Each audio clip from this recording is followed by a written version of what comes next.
Mobile phone industry چلا رہے ہیں، کتنا اس میں وزن ہے، کتنا اس میں واقعی پوٹینشیل ہے؟ جی بسم اللہ الرحمن الرحیم. ہماری انڈسٹری اس وقت بڑی حد تک مطمئن ہے. حکومت پاکستان نے جو وعدہ کیا تھا وہ پورا کر دیا ہے، اور الحمدللہ موبائل ڈیوائس مینوفیکچرنگ پالیسی اب مکمل طریقے سے امپلیمنٹ ہو گئی ہے. میں یہ بتانا چاہوں گا کہ اس وقت پاکستان میں کچھ 16 پلانٹ ہیں جو کہ موبائل فون کی مینوفیکچرنگ کر رہے ہیں، اور اس کے علاوہ 3 گلوبل برانڈز پاکستان میں پلانٹ لگانے کے لیے تیار ہیں. کل ملا کر اس وقت تقریباً کوئی 25,000 لوگ ہیں جو اس انڈسٹری میں کام کر رہے ہیں، اور ہم یہ امید کر رہے ہیں کہ اگلے 6 مہینے میں انشاءاللہ 50,000 سے زیادہ نئی ملازمتوں کے مواقع پیدا ہوں گے. کل ECC کے اجلاس میں جو فیصلہ ہوا اس نے ہمارے جس سب سے بڑے مسئلے کو حل کیا وہ 4% ود ہولڈنگ ٹیکس کا تھا، جو کہ لوکل انڈسٹری کے اوپر تو لگ رہا تھا لیکن امپورٹڈ موبائل کے اوپر یہ 4% ود ہولڈنگ ٹیکس لاگو نہیں ہوتا. اس ود ہولڈنگ ٹیکس کی موجودگی میں پاکستان میں موبائل فون بنانا فیزیبل نہیں تھا، اور اسی وجہ سے کافی ساری انویسٹمنٹس رکی ہوئی تھیں اور منتظر تھیں کہ اس ود ہولڈنگ ٹیکس کو کی چھوٹ گورنمنٹ جو ہے وہ لوکل صنعت کو دے. اور ہم امید کرتے ہیں، یہ بہت ضروری ہے کہ یہ چھوٹ جو ہے یہ 1 جولائی سے افیکٹو ہونی چاہیے، تاکہ انڈسٹری کے اوپر اس کا کوئی پریشر اور بتائیے گا کہ کوئی ساری چیزیں بہتر ہو رہی ہیں، تو اب اس انڈسٹری کا، ہماری موبائل فون انڈسٹری کا پوٹینشیل کیا ہے، اس کی گروتھ ہم کیسے دیکھیں گے؟ دیکھیے موبائل فون انڈسٹری دنیا کی بہت بڑی انڈسٹریز میں سے ایک ہے. یہ ایک لیبر انٹینسو انڈسٹری ہے. جس طرح ٹیکسٹائل اور گارمنٹ کی انڈسٹریز لیبر انٹینسو ہیں، اس طرح موبائل فون کی انڈسٹری بھی ایک لیبر انٹینسو انڈسٹری ہے. اور اس وقت یہ انڈسٹری چائنا سے موو ہو رہی ہے کیونکہ لیبر کاسٹ چائنا میں بڑھتی جا رہی ہے، اور یہ انڈسٹری اب چائنا سے موو ہو رہی ہے. میں مثال یہ دینا چاہوں گا کہ ہر سال چائنا تقریباً $140 ارب کے موبائل فونز ایکسپورٹ کرتا ہے، اور اب یہ دنیا میں دوسرے ممالک اس انڈسٹری کو کیچ کرنے کی کوشش کر رہے ہیں. ہندوستان اور بنگلہ دیش اس معاملے میں ہم سے آگے ہیں، لیکن اب اس پالیسی کے مکمل طریقے سے امپلیمنٹ ہونے کے بعد انشاءاللہ پاکستان بھی اس دوڑ میں شامل ہے. یہ بتائیے نا عامر اللہ والا صاحب کہ یہ ہم ابھی پیور اسمبلر ہوں گے، اوبیسلی شروع میں ایسے ہی ہوتا ہے، لیکن کیا وہ وقت آئے گا کہ ہم باقاعدہ یہاں پہ پرزے بھی مینوفیکچر کریں اور ہم باقاعدہ مینوفیکچرنگ کریں موبائل فونز کی؟ میرا خیال ہے خان صاحب یہ بڑا اچھا سوال ہے، اور میں اس کا جواب اس طرح سے دینا چاہوں گا کہ جو آنے والا سال ہے 2021 وہ پاکستان میں موبائل فون کی اسمبلی کا سال ہوگا. خاص طور پہ اسمارٹ فونز کے حوالے سے یہ سال ہمارے لیے بڑا امپورٹنٹ ہے. تو اگلا سال اسمبلی کا سال ہے، اور اس کے بعد آنے والا سال آپ دیکھیں گے کہ پاکستان میں موبائل فون کے پارٹس کی مینوفیکچرنگ بھی شروع ہو جائے گی، اور ساتھ ساتھ میں پاکستان سے انشاءاللہ موبائل فون کی ایکسپورٹس بھی شروع ہو جائیں گی. ہمارا اس انڈسٹری کا جو آبجیکٹو ہے وہ یہ ہے کہ ہم کتنے فیصد ہماری جو ضرورت ہے، ملک کی ضرورت ہے، ہماری انڈسٹری سے پوری ہو سکے گی اللہ والا صاحب آئندہ چند سالوں میں؟ ہم یہ سمجھتے ہیں کہ اگلے 6 سے 8 مہینوں میں جیسے جیسے نئے پلانٹ لگتے چلے جائیں گے، ویسے ویسے ہمارا گول یہ ہوگا کہ زیادہ سے زیادہ موبائل فون پاکستان میں اسمبل کیے جائیں، تاکہ زر مبادلہ بھی بچے اور ملازمتوں کے مواقع بھی پیدا ہوں. بہت بہت شکریہ عامر اللہ والا صاحب، CEO ٹیکنو ہمارے ساتھ موجود ہے. کمرشل بریک، اس کے بعد ذکر کریں گے اسی سے منسلک ایک اہم فیصلہ ہے. حکومت نے الیکٹرک وہیکل پالیسی بھی انٹروڈیوس کر دی ہے. پاکستان میں بہت پرکشش مرات ہوں گی جو لوگ الیکٹرک وہیکل لائیں گے، بجلی کی گاڑی لائیں گے، اور پھر سکوٹرز، رکشاز اور اس سے منسلک پبلک ٹرانسپورٹ کی تمام چیزوں کے لیے بہت ہی اہم پالیسی حکومت نے انٹروڈیوس کی ہے، اور یہاں پہ اس کی اسمبلی کے لیے بھی بہت انسینٹیوز دیے ہیں. موبائل فون انڈسٹری کا فروغ اور یہ الیکٹرک وہیکل کی تمام پالیسیز پہ بات کرنے کے لیے ہمارے ساتھ ہوں گے وفاقی وزیر انڈسٹریز اینڈ پروڈکشن جناب حماد اظہر. ایک چھوٹے سے وقفے کے بعد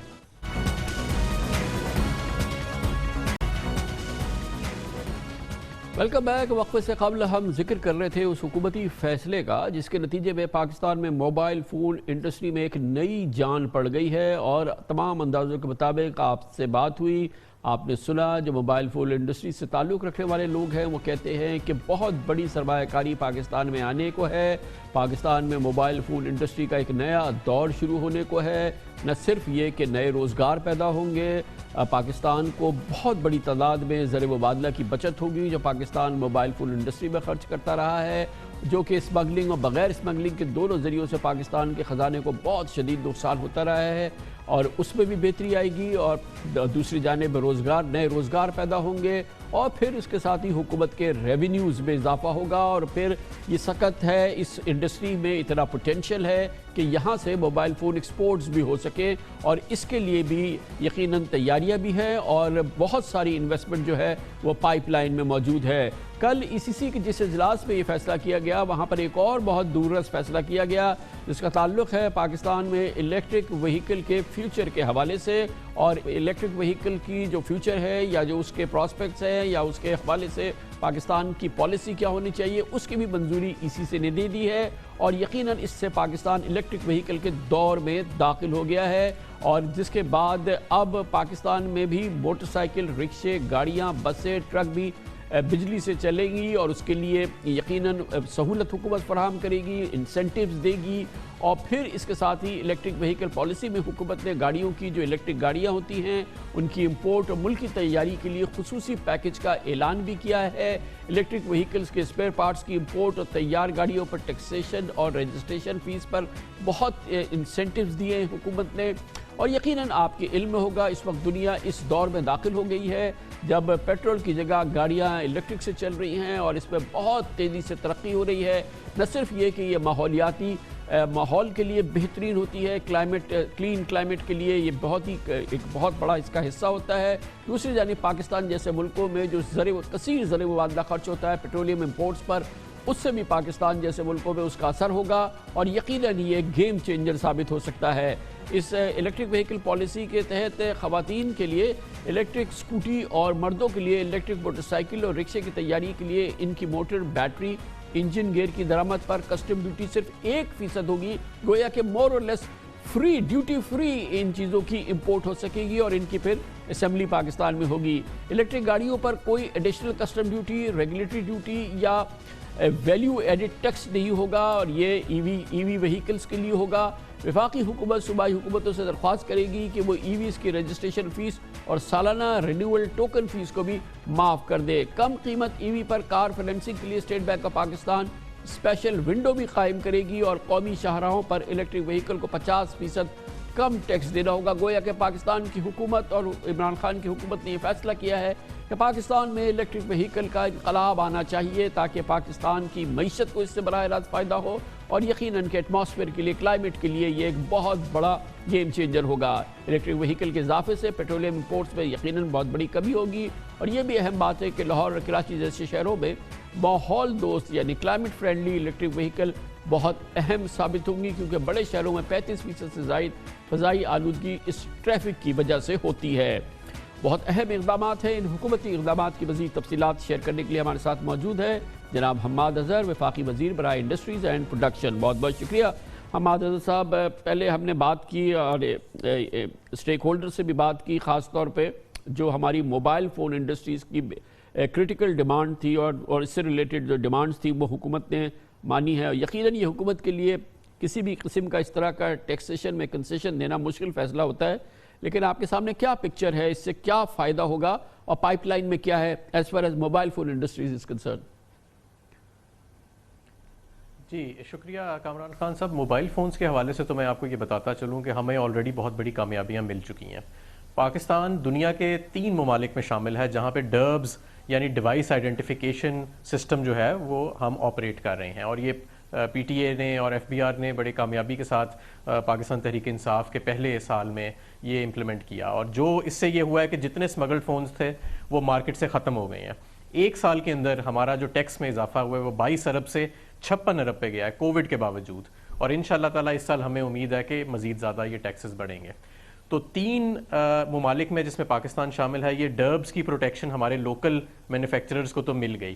ہم نے پھر یہ کیا کہ جو پچھلا بجٹ آیا تھا اس میں ہم نے مزید ٹیکسز کے حوالے سے بہت زیادہ ہم نے مراعات دیں، اور ہم نے کوشش کی کہ لوکل مینوفیکچرنگ کے اندر لوگ جائیں، اور اس سے بڑا فائدہ بھی ہوا۔ ایک چائنیز کمپنی نے یہاں پارٹنرشپ کی، جو وائیوو کمپنی ہے، بہت بڑی کمپنی ہے انٹرنیشنل، انہوں نے زمین پرچیز کر لیا یہاں پہ اپنا موبائل پلانٹ لگانے کے لیے۔ سیمسنگ جو ہے وہ ایکٹیولی ایک فیزیبلٹی ڈرا کر رہا ہے، اور ابھی کسی حتمی نتیجے پہ تو نہیں پہنچا لیکن ہم کافی پر امید ہیں۔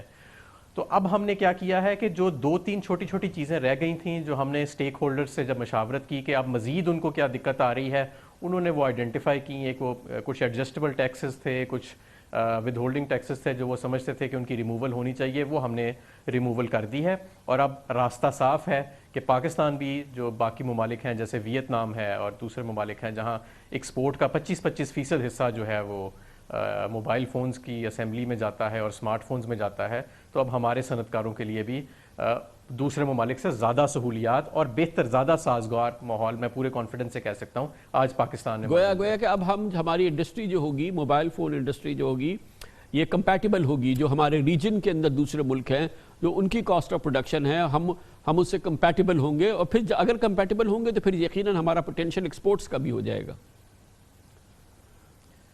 بالکل. دیکھیں سب سے پہلے تو یہ تھا نا کہ اسمگلڈ فونز کی وجہ سے اسمبلی ساری چائنا شفٹ کر گئی تھی، تو وہ ڈرب سسٹم کے تحت ہم نے اسمگلنگ ختم کی. اب ہم نے ایک ٹیرف کیسکیڈنگ کا سسٹم انٹروڈیوس کر دیا ہے کہ ان پٹس کے اوپر کم ٹیکسز ہیں اور تھوڑے سے 10-15% زیادہ ٹیکسز جو ہیں وہ ہم نے آؤٹ پٹ پہ رکھ دیے ہیں، اور ہم نے مزید بھی سہولیات ان کو دے دی ہیں. مطلب پوری ایک موبائل مینوفیکچرنگ پالیسی ہے جو ہم نے انٹروڈیوس کی ہے، اور اس کو کافی زیادہ سراہ رہے ہیں. میری فورن انویسٹر سے بھی بات ہوئی ہے جو انویسٹ کرنا چاہتے ہیں، اور اس پالیسی کے بعد اب وہ بڑی سنجیدگی کے ساتھ یہاں پہ اپنے پلانٹ سیٹ اپ کر رہے ہیں. اچھا، یہ کافی ٹائم لگایا حکومت نے، یہ جو ای وی پالیسی آئی ہے، الیکٹرک وہیکل پالیسی ہماری آئی ہے، اور اس کے لیے جو چیزیں ہیں، کمپوننٹس ہم نے اس میں رکھے ہیں، تو کیا اس کے کی ایلیمنٹس ہیں ایسے جو کہ جس سے اس کا پوٹینشیل جو ہے وہ ایکسپوز ہوگا، ہم پورا ہارنس کر سکیں گے اس کا پورا پوٹینشیل؟ کیا حکومت نے اس کے سامنے کیا ٹارگٹس ہیں؟ جی، سب سے پہلے تو یہ سمجھنے کی بات ہے کہ جب پچھلا بجٹ گزرا ہے تو اس کے اندر ہم نے اناؤنس کی الیکٹرک وہیکل پالیسی بسز کے لیے، ٹرکس کے لیے، اسکوٹرز کے لیے اور موٹر سائیکلز کے لیے. اور گاڑیوں کے لیے جو پالیسی تھی اس کو اوپر ہم نے مزید مشاورت کرنی چاہیے، کیونکہ ایک آٹوموٹیو ڈیولپمنٹ پالیسی ہے جو جون 2021 میں ایکسپائر کرے گی، تو ہم چاہ رہے تھے کہ یہ اس کے ساتھ مرج کر جائے. بڑی وسیع اس کے اوپر اسٹیک ہولڈر کنسلٹیشن ہوئی، اور ہم نے اب دو نکات ہیں اس کے. ایک تو گاڑیوں کی امپورٹ ہے الیکٹرک وہیکل کی، جس پہ ہم ڈیوٹیز کو کٹ کرنے کا ہم نے پرپوز کیا ہے اور ای سی سی نے منظوری دے دی ہے، اور اس کے اندر ایڈیشنل کسٹم ڈیوٹی بھی شامل ہے، ایڈیشنل سیلز ٹیکس بھی شامل ہے. تو اس سے جو تھوڑی سی وہ کمپیٹیٹیو ہوئیں گی، کیونکہ یہ الیکٹرک وہیکل جو ہے یہ ابھی فی الحال جو ٹیکنالوجی ہے یہ تھوڑی سی مہنگی ہے انٹرنل کمبسشن انجن سے، یعنی پیٹرول اور ڈیزل گاڑیوں سے. لیکن ٹیکسز کے ذریعے ہم کوشش کر رہے ہیں کہ اس کی قیمت جو ہے ان کے برابر یا بہتر کی جائے. تو ایک تو کسٹم ڈیوٹیز کے اندر ہم نے ریشنلائزیشن کی ہے. دوسری طرف ہم نے جو موجودہ آٹو میکرز ہیں اور مستقبل کے آٹو میکرز ہیں ان کو بھی ہم نے ایک بڑا آسان راستہ دیا ہے کہ وہ بھی الیکٹرک وہیکلز کی مینوفیکچرنگ کی طرف جائیں. اور اس کے لیے جس طرح کہ آپ نے اپنے انٹرو میں صحیح فرمایا کہ ہم نے الیکٹرک وہیکل کے جو کمپوننٹس ہیں اور پارٹس ہیں ان کو تقریباً 1% ڈیوٹی کے اوپر ہم نے وہ پرپوز کیا ہے، ای سی سی نے ریٹیفائی کیا ہے، جو کیبنٹ کے سامنے پیش ہوئے گا.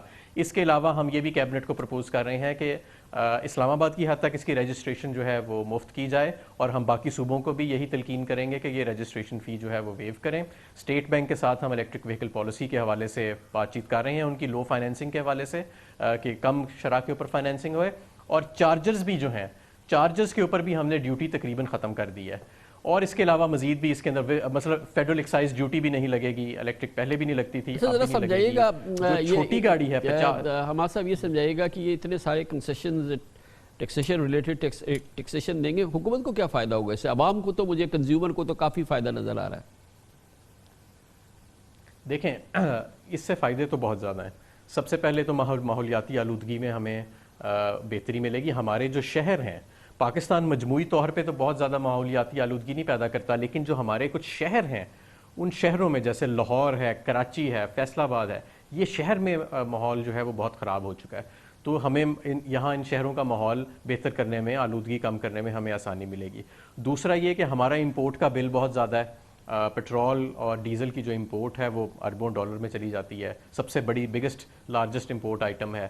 تو ہم جب بجلی پہ جائیں گے تو ہماری بجلی کی کھپت بھی ہوئے گی، اور ہمیں بہتر جو ہے وہ ہمارا امپورٹ بل بھی جو ہے وہ اس سے کم ہوئے گا. اور میں سمجھتا ہوں کہ ایک پروڈکٹ مارکیٹ میں انٹروڈیوس ہوئے گا، کیونکہ جہاں پہ نئے کار میکرز آ رہے ہیں بڑی تیزی کے ساتھ، اور میں جانتا ہوں کہ کچھ ایسے کار میکرز ہیں جو اب الیکٹرک وہیکلز کی پروڈکشن اور اسمبلی کی طرف جانے کے لیے کافی سنجیدگی سے انتظار کر رہے تھے الیکٹرک وہیکل پالیسی کا. گویا جو ہمارے ابھی جو پاکستان میں آٹوموبائل انڈسٹری ہے ہمارا صاحب، جو ہماری جو پاکستان میں موجودہ آٹوموبائل انڈسٹری ہے یا جو نئے پلیئرز ہمارے یہاں انٹر ہوئے ہیں، یہ سب ای وی میں جانا چاہتے ہیں، یہ سب چاہتے ہیں کہ یہ اپنی الیکٹرک وہیکل انٹروڈیوس کرائیں. سو مطلب 2021 2022 ہمارا اچھا خاصا الیکٹرک وہیکل کا زمانہ ہوگا انشاءاللہ. سب کے بارے میں تو میں نہیں کہہ سکتا، لیکن چند ایسے ہیں جو سنجیدگی سے اس الیکٹرک وہیکل پالیسی کے بعد اس طرف جانا چاہیں گے. اچھا یہ بتائیے گا کہ جب ہمارے پاس یہ الیکٹرک وہیکل ایک باقاعدہ پوری رجیم، ایک پورا نظام ہم انٹروڈیوس کر رہے ہیں، تو اس کے ساتھ اس کا جو پیرافرنیلیا ہے، خاص طور پر جو چارجنگ ڈاکس ہے، جو کہ پھر پوری دنیا میں اس کا ایک الگ نظام ہے، پورا ایک سسٹم ہے، وہ بھی پیرل ہمیں چاہیے ہوگا نا، کیونکہ وہ ابھی ہمارے پاس اتنا ایڈوکیٹ ہے نہیں، کیونکہ ایک دو کمپنیز ملتی ہیں الیکٹرک وہیکل، مگر اب جب اتنا بڑا نظام ہے تو پھر اس کے لیے پھر وہ ہمیں چارجنگ ڈاکس تو چاہیے پورے پاکستان میں، اس کا ایک الگ نیٹ ورک چاہیے. دیکھیں سب سے پہلے تو یہ کہ ہم پی ایس او کے ذریعے اور چند اور جو پیٹرول پمپس ہیں، ڈسٹریبیوشن کمپنیز ہیں، ان کے ذریعے ہم نے آلریڈی بھی آپ نے نوٹ کیا ہوگا کہ کچھ پیٹرول پمپس پہ چارجنگ سٹیشن جو ہیں وہ لگنے شروع ہو گئے ہیں. تو گورنمنٹ بھی جو ہے وہ اس کو پروموٹ کرے گی، اور جو پہلا سٹیپ ہے وہ حکومت خود لے گی. اور آلریڈی ہم وزارت پیٹرولیم کے ساتھ میں بات چیت کر رہا ہوں کہ یہ جو بڑے بڑے روٹس ہیں ہمارے، جیسے لاہور اسلام آباد کا روٹ بہت بڑا ہے، اسلام آباد سے پشاور کا روٹ بہت بڑا ہے، کراچی لاہور کے جو روٹس ہیں، ان کے اندر ہم چارجنگ سٹیشنز لگائیں. تو پہلا جو پش ہے یا جو پہلا ایک دھکا ہے وہ تو ہم انشاءاللہ تعالی حکومت لگائے گی اور وہ چارجنگ سٹیشنز جو ہے وہ لگائے گی. لیکن یہ مجھے پورا یقین ہے کہ پرائیویٹ سیکٹر جو ہے وہ بھی اس میں انٹرسٹ شو کرے گا، اور چارجنگ کا جتنا پیرافرنیلیا ہے اس کے اوپر ہم نے تقریباً ڈیوٹی ختم کر دی ہے، تو یہ پرائیویٹ سیکٹر بھی انٹر کرے گا اس مارکیٹ کے اندر. تو اب ہم یہ دیکھیں گے ان کنسیشنز کے بعد کہ بہت جلد یہاں پہ ایک فلکس ہوگا، اور لوگ جو ہیں وہ امپورٹ کر رہے ہوں گے ای وی ریلیٹڈ جتنا بھی اس کا مٹیریل، جتنا بھی اس سے ریلیٹڈ چیزیں ہوں گی، اب اس کی امپورٹس ہم دیکھیں گے. جی انشاءاللہ مجھے پوری امید ہے کہ اس الیکٹرک وہیکل پالیسی کے بعد، جس طرح موبائل کی پالیسی کے بعد ہمیں سڈنلی ریونیو میں بھی جمپ نظر آیا اور بین الاقوامی انویسٹرز جو ہیں اب وہ آ رہے ہیں پاکستان میں موبائل میں، اسی طرح اس الیکٹرک وہیکل پالیسی کے بعد بھی ہمیں ایک زیادہ انٹرسٹ نظر آئے گا کنزیومر کی طرف سے بھی اور پروڈیوسر کی طرف سے بھی انشاءاللہ. تھینک یو سو مچ، بہت بہت شکریہ جناب حماد اظہر، وفاقی وزیر برائے انڈسٹریز اینڈ پروڈکشن، ہمارے ساتھ موجود تھے. خبر سے بریک، اس دوران نیوز ہیڈ لائنز دیکھیں، اس کے بعد ہم اپنے پروگرام کے باقی سلسلے واپس آتے ہیں. خبروں، تبصروں اور تجزیات پر مبنی پاکستان کا سب سے معتبر نیوز شو دنیا، کامران خان کے ساتھ. موجودہ حکومت کے معاملات میں ایک اور معاملہ جس میں کہ انتہائی نااہلی نظر آ رہی ہے، شاید کرپشن کا بھی معاملہ ہو، مگر بلا کی نااہلی کے معاملات سامنے آئے ہیں اس پیٹرولیم انکوائری کمیشن کی رپورٹ کے ذریعے، جس کا حکم لاہور ہائی کورٹ نے دیا اور جس کا تعلق اس بحران سے تھا جو 1 جون میں حکومت کی جانب سے پیٹرولیم مصنوعات کی قیمتوں میں بڑی کمی کے بعد پیدا ہوا تھا. اس دوران پاکستان میں پیٹرول کی شدید قلت ہو گئی تھی، اور جب 26 جون کو حکومت نے پیٹرول مصنوعات کی قیمتوں میں 25 روپے کا اضافہ کیا، اس کے ساتھ ہی پیٹرول کمپنیز نے، جو آئل مارکیٹنگ کمپنیز ہیں، ان کے پمپس پہ فراوانی آ گئی پیٹرول کی، اور خیال یہ کیا گیا کہ یہ پورا بحران خاص طور پہ بنایا گیا اور اس کے بعد اس سے بہت بڑا منافع کمایا گیا. اسی پس منظر میں یہ کمیشن قائم کیا تھا لاہور ہائی کورٹ نے، اور جس کی رپورٹ اب پیش ہو چکی ہے. پیٹرولیم انکوائری کمیشن کی اس رپورٹ میں ایسے بھیانک و تباہ کن حقائق سامنے آئے ہیں جن سے ثابت ہوتا ہے کہ پیٹرولیم ڈویژن نااہلی کی دلدل ہے یا کرپشن کی آباجگاہ بن چکا ہے، یا دونوں کا مجموعہ. ہر سال قومی خزانے کو سینکڑوں ارب روپے کا چونا لگ رہا ہے. پیٹرولیم انکوائری کمیشن نے اوگرا کو چلتا کرنے کی بالکل درست تجویز دی ہے. اس کمیشن کی رپورٹ میں اس کا محور، اس کا فوکس اوگرا کی کارکردگی ہے، اور اس کارکردگی کو اگر ہم دیکھتے ہیں اور وہ جو الزامات اس کمیشن کی رپورٹ پر سامنے آئے ہیں، اس کے بعد اوگرا کے وجود کا کوئی ریزن نہیں رہتا، اس کو ہر صورت میں پیک کر دینا چاہیے. دلچسپ بات ہے کہ موجودہ D G oil petroleum division, جو کہ اس محکمے کے سب سے اہم پوزیشن ہے، اس کے سیاہ سفید کے مالک ہے، وہ پیشے کے اعتبار سے ویٹرنری ڈاکٹر ہیں، یعنی کہ جانوروں کے ڈاکٹر ہیں. رپورٹ میں بتایا گیا ہے کہ پاکستان کے علاوہ جنوبی ایشیا کے تمام ممالک میں کل 20 آئل مارکیٹنگ کمپنی ہیں، جبکہ ہمارے پاکستان میں 34 آئل مارکیٹنگ کمپنیز کو کام کرنے کی اجازت دے دی گئی ہے. اور وجہ یہی بتائی جاتی ہے کہ پیٹرولیم ڈویژن میں جو فیصلہ سازی ہو رہی ہے وہ ناقص ہے، نااہلی کی بنیاد ہے یا کوئی اور وجہ ہے، اور اسی لیے ڈی جی آئل کا رول جن معاملے میں ہے جو کہ جانوروں کے ڈاکٹر ہیں، اس حوالے سے اس کمیشن کی رپورٹ پہ وہ رول کافی سامنے آیا ہے۔ پاکستان کی جو 34 آئل مارکیٹنگ کمپنی ہے، ان میں سے 9 کمپنیاں 98% ریٹیل سیل فروخت کرتی ہیں۔ گویا پاکستان کا جو پیٹرولیم پروڈکٹس کا کاروبار ہے اس کا 98% 9 آئل مارکیٹنگ کمپنیز کے پاس ہے، جبکہ 25 دیگر آئل کمپنیز جو کہ آئل مارکیٹنگ کمپنیز ہیں جن کے پاس لائسنس ہے، اور اس کو اس لیے دیا گیا تھا کہ وہ اسٹوریج کی صلاحیت بڑھائے، لیکن 90% آئل کمپنی نے اس سال جنوری سے جون تک 20 دن کی ضرورت کا پیٹرول کا لازمی سٹاک تک اپنے پاس نہیں رکھا، گویا کہ لائسنس رکھا، مگر اس کی جو ضروریات تھی، اس کی جو یقین، اس کے لیے جو اس لائسنس کی جو شرائط تھی ان کو پورا نہیں کیا گیا، مگر کسی نے اس کا نوٹس نہیں لیا۔ جیسے ہی قیمتیں بڑھی، یعنی کہ جب حکومت نے آئل کی قیمتیں کم کی تھی اور اس کے بعد بڑھائی، تو ایک ہفتے میں کچھ کمپنیز نے 100 دن کا پیٹرول سٹاک کر لیا۔ صاف اس میں مینوپولیشن ہوئی اور پیٹرولیم ڈویژن نے کوئی دھیان نہیں دیا۔ آئل کمپنیز نے 7 ارب روپے بٹورے اور بخوشی معمولی جرمانے دیے، اور مافیاز کی کارٹلائزیشن چلتی رہی، اور اس طرح سے یہ لوٹ مار کا ایک بازار تھا جو گرم ہوا، جس میں اربوں روپے کما لیے ان آئل مارکیٹنگ کمپنیز نے۔ پیٹرولیم انکوائری کمیشن کی رپورٹ میں ثابت کیا گیا کہ آئل مارکیٹنگ کمپنیز نے غلط اعداد و شمار پیش کر کے منافع پورا کھایا، مگر پیٹرول پمپس کو سپلائی 44% کم کی گئی، اور اس دوران اوگرا اور پیٹرولیم ڈویژن نے جو ضروری کارروائی تھی وہ نہیں کی۔ تعجب کی بات یہ بھی ہے، اس کمیشن کی رپورٹ پر کہا گیا کہ پیٹرول پمپس نہ رکھنے والی آئل کمپنیز نے بھی پیٹرول امپورٹ کیا اور دوسری کمپنیز کو خلاف قانون فروخت کیا، اور یہ دھندا اور یہ اس کا پورا ریلا جو ہے وہ بھرپور انداز میں چلتا رہا، یہاں تک کہ 26 جون کو قیمتوں میں اضافے تک 80 ملین لیٹر پیٹرول والے ایک جہاز کو آف لوڈ تک نہیں کیا گیا۔ اسی رپورٹ میں کہا گیا کہ پاکستان میں 2100 سے زائد پیٹرول پمپس ہیں جو پیٹرول کی مقررہ اسٹوریج کے بغیر کام جاری رکھنے میں بلا روک ٹوک مکمل آزاد ہے، اور یہاں بھی اوگرا مکمل طور پہ ناکام ہے۔ آئل ٹینکرز کے پاس بھی مطلوبہ معیار کا لائسنس نہیں ہے۔ تمام معروف او ایم سیز کا خلاف قانون مشترکہ اسٹوریج آپریشن ہے، لیکن یہ غیر قانونی عمل ریگولیٹرز یعنی اوگرا مسلسل نظر انداز کر رہا ہے۔ رپورٹ میں کہا گیا کہ متعدد آئل کمپنیز غیر قانونی طور پہ مقررہ تعداد سے کہیں زیادہ پیٹرول پمپس چلا رہی ہیں۔ مثال کے طور پر 70 کی اجازت لی ہے اوگرا سے، مگر پیٹرول پمپس 600 سے زیادہ چلا رہے ہیں، مگر اوگرا کو اس کی پرواہ نہیں ہے۔ اسی لیے ہم سمجھتے ہیں کہ اوگرا یا تو نااہلی کا گڑھ ہے یا کرپشن کی آماج گاہ۔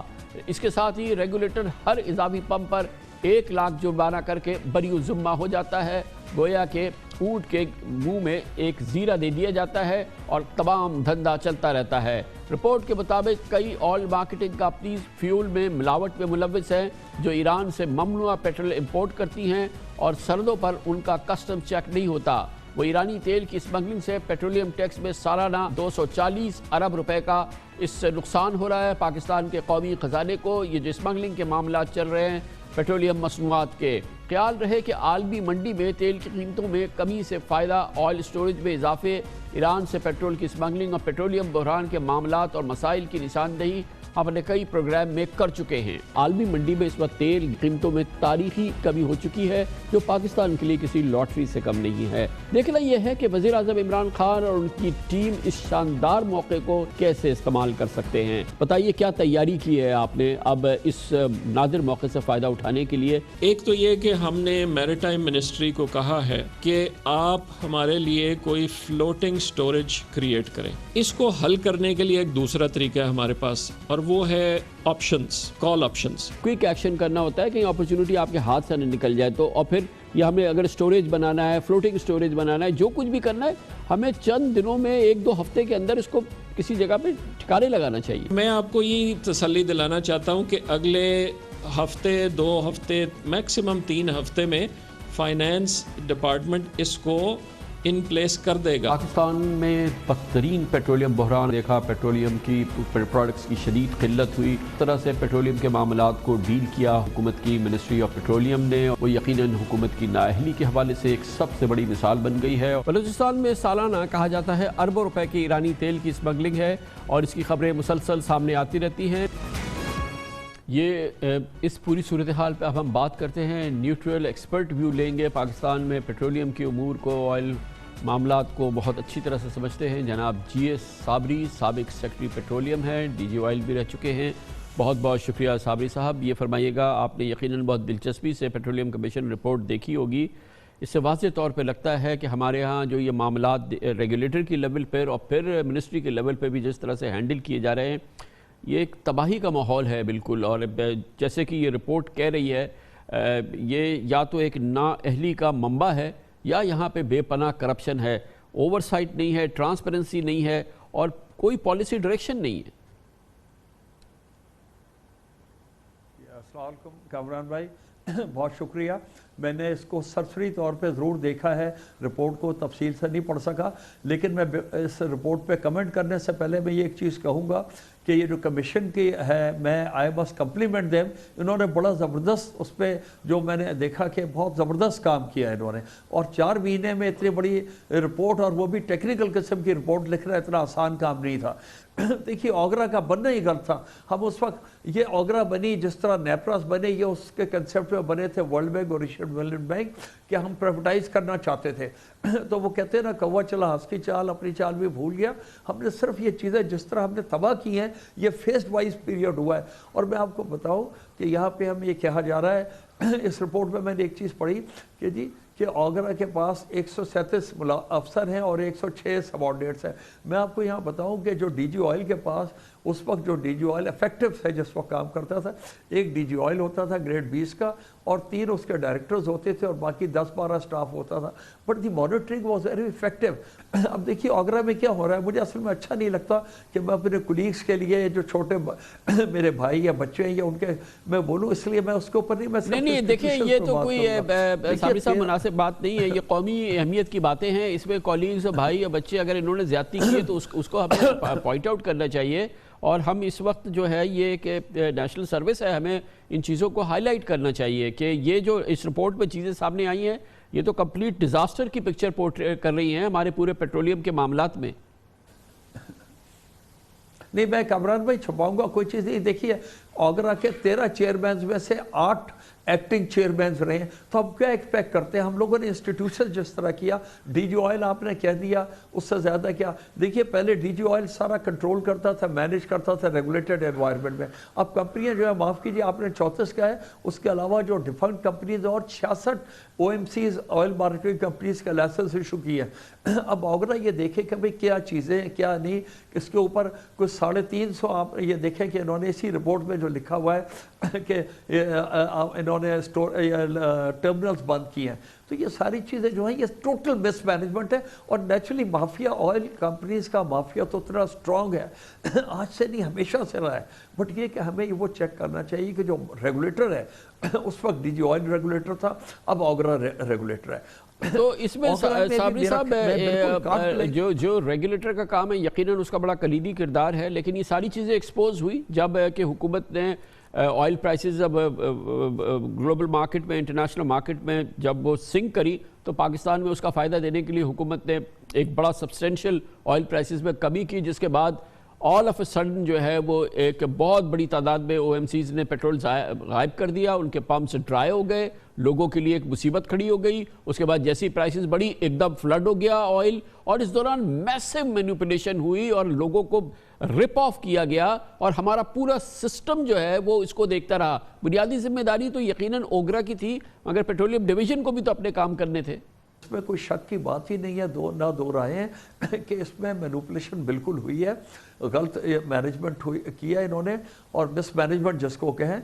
اور یہ پروڈکٹ ریویو میٹنگ ساری ڈی جی آئل کرتے ہیں، ہر لانگ ٹرم پلاننگ جو ہوتی ہے، امپورٹس ہوتا ہے، یہ 1 سال میں نے کئی مرتبہ پہلے بھی عرض کی کہ 1 سال پہلے سے شروع ہوتا ہے اور پھر ٹرپ ڈاؤن ہوتا جاتا ہے 3 مہینے اور پھر آخر میں 1 مہینے، اور پریورٹیز جو ہیں یہ فکس کرتے ہیں برننگ کی۔ ای سی سی کی اپروولس تھی کہ بھئی آئل مارکیٹنگ کمپنیز کو پیٹرولیم پروڈکٹس کو پہلے پریورٹی ہوگی، تو یہ آٹومیٹکلی اس طرف فلو کرنا چاہیے۔ بٹ ہمارے پاس جو ریگولیٹرز ہیں، منسٹری ہے یا آگرہ ہے یا ڈی جی آئل ہے، ان لوگوں کو چیک اینڈ بیلنسز کرنے چاہیے۔ بہت شکریہ جناب جی ایس صابری، سابق سیکرٹری پیٹرولیم، سابق ڈی جی آئل ہمارے ساتھ موجود تھے۔